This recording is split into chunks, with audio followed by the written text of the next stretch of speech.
ചേച്ചിയെ ചേച്ചിയെ അപ്പൊ തുടങ്ങാം അല്ലേ?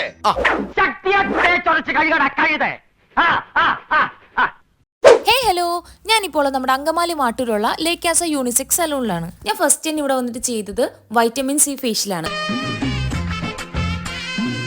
പഠിച്ചോരെ, ഉറങ്ങിയ സ്വർഗത്തില് ഉണർന്ന നരകത്തിലോ വല്ലാത്തൊരു യോഗം തന്നെ. എവിടെയാണ് സ്ഥലം? അയ്യോ ദാരിദ്ര്യം. എന്നെ ഏറ്റവും കൂടുതൽ ബുദ്ധിമുട്ടിക്കുന്ന ഒരു സാധനമാണ് താരൻ. അതുകൊണ്ട് തന്നെ ഇവിടെ വന്നു കഴിഞ്ഞപ്പോഴേക്കും ഞാനൊരു ആന്റി ഡാൻഡ്രഫ് ട്രീറ്റ്മെന്റും കൂടി അങ്ങ് എടുത്തു. അമ്മായി നേര് പറ, അമ്മായിക്ക് എത്ര വയസ്സായി? 30ഓ 32ഓ? അതില് കൂടുതലൊക്കെ ഞാൻ പാർലറിൽ പോയി കഴിഞ്ഞാൽ ഏറ്റവും കൂടുതൽ എൻജോയ് ചെയ്തൊരു സാധനം ഹെഡ് മസാജ്. ഇവനേതാ? എന്റെ പൊന്നു സാറേ, എനിക്കറിയാൻ പാടില്ല. ഇത്തിരി ചോർന്നാ ചേച്ചി പറഞ്ഞത് ഇപ്പൊ കയറി വന്നിരുന്നതാണ്. ഞാൻ പോകുന്നു. Bye bye. എല്ലാരും അടിച്ചു കയറി വാ വാ വാ വാ വാ വാ.